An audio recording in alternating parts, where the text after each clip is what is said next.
Let's look at some optimization problems that involve inscribing shapes inside other shapes. Generally, these problems have two approaches you can take. One is using just geometry concepts and finding relationships between various lengths. And the other one is using analytic geometry, where we imagine that the shape is placed on top of a grid and then just use equations of curves on a grid to solve the problem. So I'll set up the first problem in both ways, and that's the problem of a rectangle inscribed inside of a semicircle. So I have an illustration of this problem. So I can make the rectangle tall but narrow, or I can make it as wide as possibly it fits within the circle, semicircle, but then it has to be very short.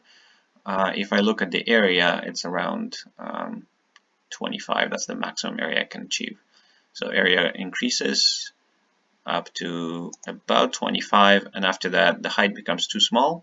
Even though the width is large, the height is too small to maximize the area. So this is sort of like the middle ground, the golden height and width combination to produce the maximum area of about 25. So to solve this problem using derivatives, first I will do the solution involving just regular geometry. So the variables that are involved in a triangle are the length and the width of the triangle.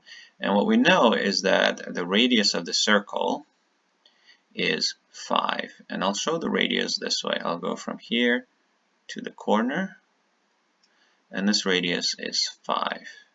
And if you notice, that sets up a right triangle. Let me just move the W over. That's better. Okay, so this is the length. This part is half of the length, so the length is the whole thing.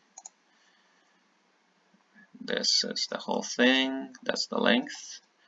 The right triangle encompasses only half of the length. So the equation that I'm trying to optimize is the area of the rectangle. So area in general is length times width. Right now area depends on two variables, length and width, so we need a relationship between them. And the relationship between them comes from the fact that we have a right triangle. So if I add half of length, square of that, and the width square, then I should get the square of the hypotenuse, which is 25. That is the constraint equation for this problem. So in this equation, I can isolate for L or W. Let's try and isolate for W. It's probably easier here. So W is 25 minus, well, half squared is a quarter, and then I need to square root the W. I'm going to ignore the plus or minus when I square root both sides of the equation because width has to be positive. And so the area equation that we need to optimize is then length times W, length times width, but W is given by this expression here. So it's length times the square root of 25 minus a quarter of length squared. So now I need to find out the domain restrictions for the length. The length can be, it could be 0. If I make the rectangle very tall but very narrow, the length would be 0. And again, it doesn't intuitively make sense to include 0, but it's easier to include the endpoints of the domain whenever possible for the function. And the maximum length, just remember the radius is 5, so the maximum length can be 2 radii if the rectangle is very short and very wide. So the maximum length will be 10, twice the radius. So now I need to find the absolute maximum of this function here on this interval. So I would go ahead and set up a first derivative, sign chart for the first derivative, and then compare any local maxes from the sign chart to the endpoints to determine the absolute max. Now, this problem can also be solved using analytic geometry. This is just a geometry solution. We found a relationship between length and width this way. Using an analytic geometry setup, what I would do is I would imagine that I have an x-axis and a y-axis somewhere. So I'll just place the y-axis here. This will be my y-axis, and this will be my x-axis here. And what I do then is think about what changes in this problem as the rectangle gets wider and shorter versus narrower and taller. What really changes in terms of intersections of curves is this point xy. That's the only thing that's changing. This point will slide along this arc of the semicircle. So then I can frame this problem in terms of xy. So the length of my rectangle is here still, and the width is here. But now, in terms of x and y, I can say that the length is